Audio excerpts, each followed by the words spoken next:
자, 창세기에는 처음 일어나는 일, 처음 것들, 처음 사람들 이야기가 많이 나오죠. 그중에 오늘 옷이 어떻게 시작됐는가를 보여주고 있습니다. 자, 굉장히 단순하게 옷이 만들어지게 되는데 부끄러움을 가리기 위한 목적으로 옷이 만들어졌습니다. 그 옷은 아담과 하와가 죄를 짓고 나니 그전엔 벌거벗었어도 부끄럽지 않던 그들이 부끄러움을 느끼게 됐습니다. 죄가 가져오는 결과가 부끄러움이에요. 그리고 가리고 싶고 숨기고 싶어 합니다. 죄인들은 자꾸 은밀하게 숨으려고 하는 경향들이 있고요, 드러나면 안 되는 것들이 많이 있습니다. 그래서 최초의 인간, 옷을 만들어 입었는데 무화과 나무 잎으로 옷을 만들었다, 그렇게 되어 있습니다. 이것이 최초의 옷이었습니다. 자, 최초의 옷은 단순했습니다. 부끄러움을 가린다라는 것이었는데 이 옷이 계속 발전을 하면서 요즘 옷은 굉장히 비싼 브랜드도 있고, 그리고 단순하게 가리기 위한 옷이 아니라 자랑스러운 옷도 됩니다. 자기 신분을 그것으로 표시하기도 하고 재력을 과시하기도 합니다. 자, 여러분, 이렇게 최초의 옷은 덮고 가리기 위한 옷이었지만, 그러나 이 옷들이 점차 그냥 가리는 역할만 하지 않고 여러 가지 다양한 기능들을 하고 효과도 나타냈기에 옷에다가 돈을 많이 쓰고 있습니다. 사실 가장 아름다운 세상은 최초의 옷이 없어도 되는 세상이었습니다. 하나님이 만들어주신 에덴 동산, 벌거벗었지만 부끄럽지 않았다, 2장에 그렇게 기록되어져 있지 않습니까? 그런데 여러분, 죄를 짓고 나니까 부끄러움이 느껴지기 시작한 거예요. 그러니까 여러분, 부끄러움은 죄인만 느끼는 아주 중요한 감정이에요. 그래서 가리고 싶어 합니다. 본능적으로 죄를 갖고 태어난 인간들은 가리고 덮으려고 하고 때로는 적극적으로 숨기도 합니다. 그러니까 눈이 밝아져서 벗은 걸 보고 두려워서 숨었다라고 성경에 기록되어져 있지만, 여러분, 눈이 밝아지는 것이 좋은 것만은 아닙니다. 안 봐도 될 것을 보고 또 봐서는 안 될 것까지 보는 것들이 이런저런 죄악으로 연결되는 경우도 있었습니다. 사람들은 부끄러움을 가리기 위해서 은밀하게 행동도 하고 그리고 이렇게 저렇게 덮기도 합니다. 자, 그런데 최초에 만들어진 옷은 어때요? 무화과 나무 잎을 엮어서 만든 옷이었으니까 우리가 충분히 상상이 되지 않습니까? 그리고 그 옷은 여러분 얼마나 가겠습니까? 그래서 하나님이 측은히 여기셔서 옷을 만들어 주시는 모습이 오늘 본문에 나오고 있는 것입니다. 3장이 인간이 만든 옷, 그런데 하나님이 다른 옷으로 갈아입혀 주시는 것은 성경 전체에서 굉장히 중요한 흐름을 만들어낸 것입니다. 인간이 만든 옷은 완전하지 않았고 그 옷은 오래가지 못하는 옷이었지만 하나님께서 직접 디자인해서 그래서 옷을 만들어 주셨는데 그 옷의 원단이 가죽이었음을 강조하고 있습니다. 하나님의 AS가 성경 곳곳에 나옵니다. 망가진 세상도 AS 하시고 죄를 지은 인간을 또한 AS 하시고, 그리고 지금도 꾸준히 하나님께서 애프터 서비스를 하시고 계시는 것인데, 인간이 죄를 짓고 부끄러워할 때 그들이 만든 옷 가지고는 여러분 오래 입을 수 없기에 든든한 가죽 옷을 만들어 주셔서 실용성과 기능을 훨씬 더 뛰어나게 해 주셨습니다. 그런데 여러분, 창세기 3장에 나오는 이 옷은 굉장히 중요한 의미가 있고요, 성경 전체에 흐르고 있는 메시지가 있습니다. 여러분, 이 옷이 특별히 가죽 옷으로 기록되어져 있는 것은 창세기에서 이미 예수 그리스도께서 오셔서 희생하실 것을 암시하는 상징이었습니다. 성경의 상징은 굉장히 많이 나옵니다. 심볼, 상징, 그것만 가지고도 성경을 읽어내도 매우 재미가 있습니다. 어떤 짐승이든 희생되어져야 했던 것이고, 이것이 뒤에 가면 제사, 제물로 이어지죠. 짐승이 희생해서 인간의 죄를 사하고 가려주고 죄를 하나님이 보지 않으시는 것, 그런데 그게 완전하지 않잖아요. 계속 반복돼야 됐기 때문에 히브리서의 말씀처럼 예수님이 오셔서 단번에 인간의 죄를 씻으시는 거예요. 그게 십자가에서 죽으심이에요. 동물이 죽어서 가죽으로 덮어주셨는데 예수님이 하나님의 아들이신 그분이 죽어서 우리의 죄를 하나님이 더 이상 보지 않는 거죠. 덮어주시는 거예요. 그래서 시편에서도 말씀하시면 여러분 죄를 가리움을 받는 것 이게 복이다 그렇게 말씀하고 있습니다. 허물을 가려주시는 것 그게 복인데 우리가 뒤에 가면 이제 허물을 가리는 부분도 9장에서 보게 됩니다. 자, 그러니까 하나님께서는 인간이 가리고 싶은 부분을 완전하게 가릴 수 없기에 하나님이 만드신 방법으로 바로 그 옷을 디자인하시고 입혀주셔서 그들이 안심하고 옷을 입고 다니게 만들어 주었습니다. 이것이 성경 전체의 흐름이라고 말씀드렸고 이 옷은 결국 누구를 상징하는가? 그리스도입니다. 신약으로 오면 로마서 13장에서 이렇게 말합니다.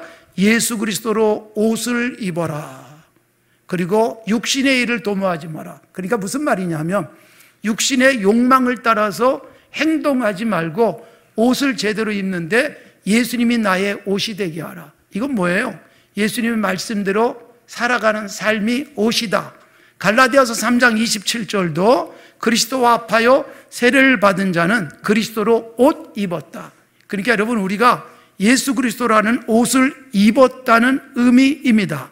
예수님께서 십자가에서 죽으신 것이 바로 우리의 옷이 되어지는 것이고 그래서 성경은 옷 갈아입는 것에 대한 말씀을 하세요. 로마서 13장에는 우리가 방탕하거나 술 취하거나 음란하지 말아라. 오직 예수 그리스도로 옷을 입어라. 정욕을 위해서 살지 말라로 되어져 있고 골로새서나 에베소서에서는요 옛사람을 벗어버리고 뭘 입어라? 새 사람을 입어라. 그러니까 예수 믿는 사람이란 여러분 세례를 받는 그 자체도 굉장히 중요한 의미가 있는데 죄로부터 사함을 받는 거예요. 죄와 단절하는 거예요. 그리고 예수님이 나의 옷이 되어진다. 즉 우리가 여러분 하나님 앞에 가서 구원을 받는 것은 예수님을 믿었기 때문에 하나님께서 내 죄를 보지 않고 예수님을 보면서 죄를 가려주신 예수님으로 인하여 우리는 구원의 은총을 입는다라는 것으로 되어져 있어요. 이게 굉장히 중요한 성경의 흐름인데 여러분 예수 믿고 구원 얻는 것 이게 여러분 예수님이라는 옷을 입은 상태예요. 그런데 여러분 예수님이라는 옷을 입은 정도로 끝나면 안 된다는 거예요. 그것은 결국 구원은 받지만 세상 살면서 그리스도인다운 당당함, 자랑스러움이 없을 수 있어요. 그래서 성경이 예복을 말합니다. 그 예복은 뭐냐? 우리들의 행위, 예수 믿는 사람들이 구원받은 자다운 삶을 사는 것을 예복으로 말씀합니다. 자, 마태복음은 그리스도인의 삶을 굉장히 많이 강조를 한 책인데 그 중에 여러분 마태복음 22장에 아예 옷 이야기가 나옵니다. 임금이 잔치를 벌이고 사람들을 초청을 했습니다.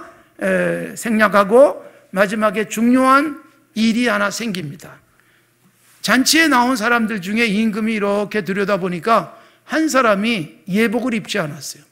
그래서 쫓겨나요. 여러분 굉장히 중요한 비유예요. 하나님께서 우리에게 천국 잔치에 들어가게 하시는데 여러분 예수 믿고 구원 얻는다. 아까 말씀드린 대로 예수 그리스도로 옷을 입는 거예요. 그런데 예수 그리스도로 옷을 입었다면 여러분 이것은 겨우 부끄러움만 가린 정도예요. 거기다 더하여 부끄럽지 않은 정도가 아니라 자랑스러워야 된다. 그게 뭐냐? 예복이에요.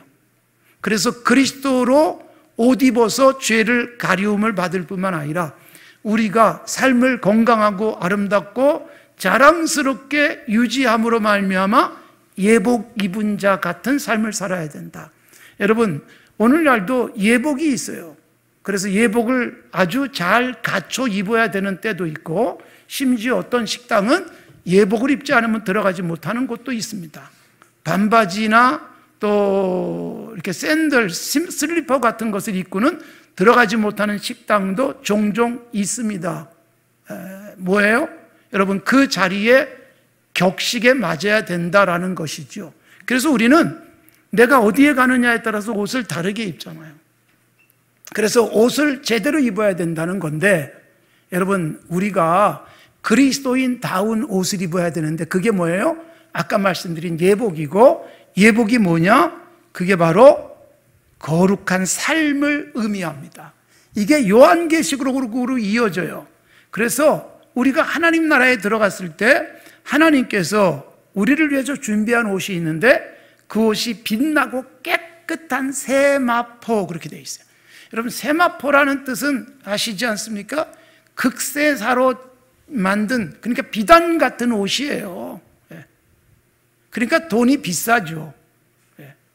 여러분, 우리가 어떤 실을 쓰느냐는 굉장히 중요한데, 아주 질기지만 가는 실을 가지고 만든 세마포를 입혀주시는데 깨끗하고 빛도 난다. 이것을 요한계시록 19장에서 천국 가서 입을 옷인데, 이것은 무엇을 의미하느냐? 성도들의 옳은 행실이다 라고 아주 확실하게 문자적으로 말씀하고 있어요. 그러니까 여러분, 우리가 이 세상에서 옳은 행실, 하나님이 기뻐할 행실을 하면 이게 우리의 옷이 된다는 거예요. 사람들이 옷을 입고 다니잖아요. 그런데 우리들이 사람을 볼 때 그 사람의 옷이 보이는 거예요. 그러니까 내 옷은 여러분, 그리스도인이 세상에 보여줘야 될 아름다운 행실, 착한 일들이에요. 교회가 화려하게 예배당을 치장해서 세상에게 칭찬받는 게 절대로 아닙니다. 그리스도인이 여러분 얼마나 부자인가에 의해서 칭찬받지 않습니다. 그리스도인이 어떻게 사는가? 교회가 얼마나 좋은 일에 많은 힘을 쓰고 있는가?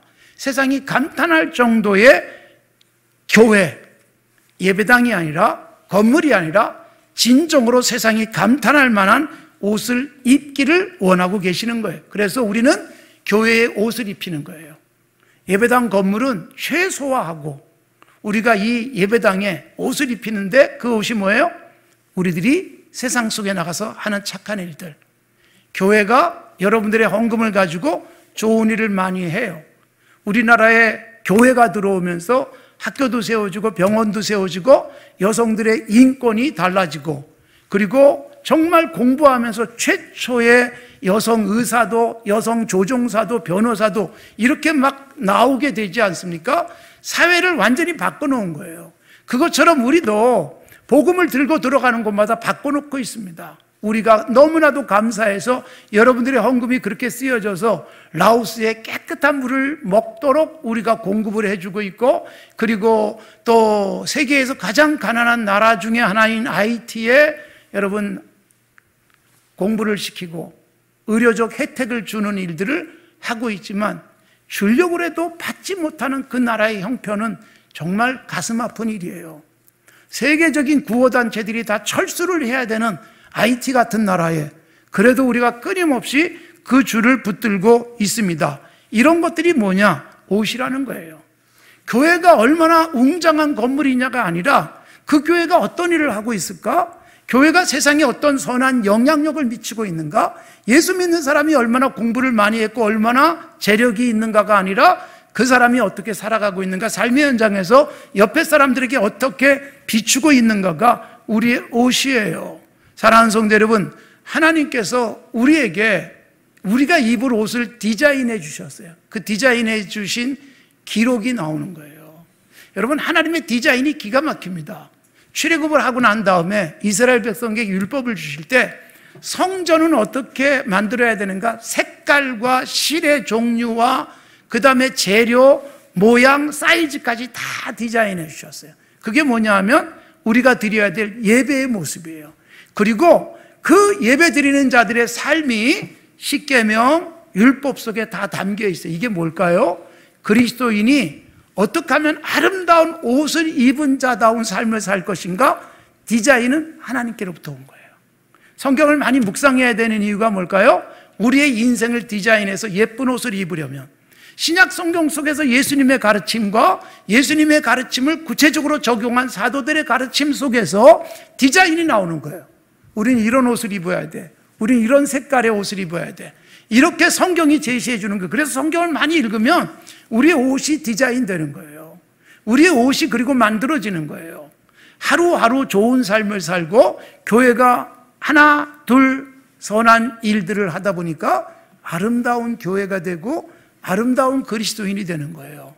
정말 교회가 예배당은 초라한데도 착하고 아름다운 일을 계속해서 지역 사람들이 그 교회를 칭찬하는 그런 교회들이 세상에 있습니다. 안타깝게도 그런 교회들이 잘 알려지지 않고 그렇지 않은 교회들만 알려지면서 교회, 기독교의 신뢰도가 바닥을 치고 있는 것은 가슴 아픈 일입니다. 그래서 우리는 옷을 제대로 만들어 입어야 합니다. 말씀을 따라 디자인된 옷을 위해서 뭐예요? 그대로 살려면 돈이 들어가고 시간이 들어가고 힘이 들어가는 거예요. 이걸 통해서 내 옷이 만들어지는 거예요. 그래서 내 옷을 보는 사람들이 나를 보면서 감동받게 해야 되지 않겠어요? 그래서 여러분, 우리들이 비싼 돈 내면서 옷을 사 입기도 하지만 여러분, 내 삶의 옷을 위해서 투자하십시오. 돈 내서 옷 사 입으십시오. 우리들이 내 옷을 그 가치를 알면 여러분, 비싼 돈 내서 사서 입듯이 우리들이 정말 입어야 될 예수 그리스도로 옷 입은 자의 삶을 정말로 아름답게 여기고 난 그렇게 살아야 되라고 생각된다면 여러분, 투자하셔야 돼요. 시간도 돈도 그리고 우리의 힘도 쏟아부어서 결국 그것이 내 옷이 되는 거예요. 우리들이 겉으로 드러난 외모 그리고 겉으로 장식한 그것들이 무엇일까요? 내가 입은 옷의 브랜드, 들고 다니는 핸드백의 가격이 얼마인지, 액세서리가 얼마짜리인지, 팔찌가 얼마짜리인지가 아니라 내 삶 속에서 어떤 가치를 지향하며 살아가는가. 그래서 우리는 돈을 벌고 쓸 때 아주 중요한 그리스도인의 지수가 필요한 거예요. 뭐 이미 오래됐고 요즘은 엔겔 지수 이런 거 안 따지잖아요. 왜냐하면 수입이 많으면 음식비도 많이 들어가기 때문에 예전같이 엔겔 지수를 따질 수가 없어요. 수입 중에 식품 관련 비용이 얼마인가에 따라서 엔겔 지수가 높으면 가난한 사람으로 생각이 됐지만 요즘은 돈 많이 버는 사람들이 음식값을 많이 내기 때문에 그렇게 계산하기가 어려울 겁니다. 여러분, 그리스도인의 지수가 필요한 거예요. 내게 들어온 돈 중에 얼마를 어떻게 쓰고 있는가. 사실 헌금도 그런 지수 속에 포함될 수 있잖아요. 그 헌금들이 가치 있게 쓰여지고 세상에 좋은 일을 하면서 이 땅에 하나님의 나라를 만들어가고 교회가 정말 예쁜 옷을 입은 교회로 드러나게 되는 것입니다. 그런 돈 잘 써야 합니다. 그리고 나서 여러분, 더 중요한 게 있어요. 지난 주일날 제가 두 가지 질문 말씀드렸잖아요. 한 가지가 아담 너 어디 있니? 또 하나는 내 아우 아벨이 어디 있니? 그러니까 나를 돌아보게 하고 이웃을 돌아보게 하는데 여러분, 옷 이야기를 하다 보니까 이웃에 대한 이야기를 하지 않을 수가 없어요. 우리가 좋은 옷을 입는다는 것은 사실은 이웃에 대해 어떻게 대하느냐예요. 요즘은 여러분 뭐 옷 없어서 못 입는 사람이 없을 정도고 우리 교회 와서 밥을 잡숫고 가시는 분들도 뭐 이렇게 떨어진 옷은 주면 가져가지도 않아요. 여러분, 옷 버리는 옷들을 수거해가지고 외국으로 수출하는 일들이 많은데 정말 좋은 옷들이 있고요. 심지어 어떤 옷들은 아예 포장도 안 뜯은 옷들도 나오기도 합니다. 샀는데 마음이 바뀌어서 입고 싶지가 않아서 새 옷들이 나오기도 할 정도로 옷이 요즘은 우리들에게 넉넉한 세상을 살고 있는데, 그런데 여러분, 그래도 옷조차 입기 어려운 사람들이 있다는 것입니다. 그리고 옷뿐이겠습니까? 옷도 제대로 못 입는다면 먹는 건 어떨 것인가? 이것을 생각하라는 거예요. 그래서 예수 믿는 사람들이 하나님이 기뻐할 뿐만 아니라 사람들에게도 칭찬받아야 된다. 로마서 14장에서 그렇게 말하는데, 내가 천국에서 입을 옷은 다른 사람에게 옷을 입혀주면서 만들어진다는 뜻입니다. 예수님께서 마지막 심판에 대한 말씀을 비유로 하시면서 마태복음 25장에 직접 옷을 이야기하세요. 양과 염소로 분류하면서 양으로 분류된 사람들에게 뭐라고 말합니까? 배고플 때 먹을 걸 주었고 목마를 때 마실 걸 주었고 헐벗었을 때 나를 입혔다. 아니 주님, 우리가 언제 입혔는데요? 가난한 사람, 지극히 작은 자에게 입혀준 건 내가 입은 것과 같아라고 말씀하시잖아요. 그러니까 여러분, 우리의 옷은 바로 이렇게 내 이웃, 동생 아벨, 그리고 헐벗은 사람에게 어떻게 대하느냐에 따라서 내 옷이 만들어지는 것이고, 실제로 사도행전 9장에 보면 그런 대표적인 사람이 나와요. 다비다라는 사람이에요. 다비다가 병들어 죽었어요. 근데 여러분, 수많은 과부들이 찾아왔어요. 베드로 사도가 죽은 다비다의 집에 갔더니 많은 과부들이 와가지고 옷을 보여줍니다. 이 옷 이분이 나 만들어줬어요. 속옷, 겉옷 다 이분이 주셨어요. 그러니까 옷 입은 과부들이 많은 거예요. 얻어 입은 과부들이. 그러니까 여러분, 사람은 죽었는데 주변에서 많은 사람들이 그 사람 칭찬하기 위해서 모이는 거예요. 그런 다비다가 베드로의 기도로 살아나게 되잖아요. 여러분, 내가 세상을 떠났을 때 내 주변에서 어떻게 나를 기억할까요? 내 돈 안 갖고 죽었다, 뭐 이러면 얼마나 불행한 일이겠어요. 예? 내 옷 빌려가더니 주지도 않고, 이거 얼마나 불행한 일이에요. 근데 여러분, 내가 죽었는데 수많은 사람들이 와가지고 이분이 참 고맙다 인사한다면, 저는 1995년 12월 25일 날 장기르 장로님 장례식을 했던 것이 가슴속에 참 감격으로 남았는데, 서울대학교 병원 장례식장, 여러분 그 당시는 뭐 장례식장 초라했어요.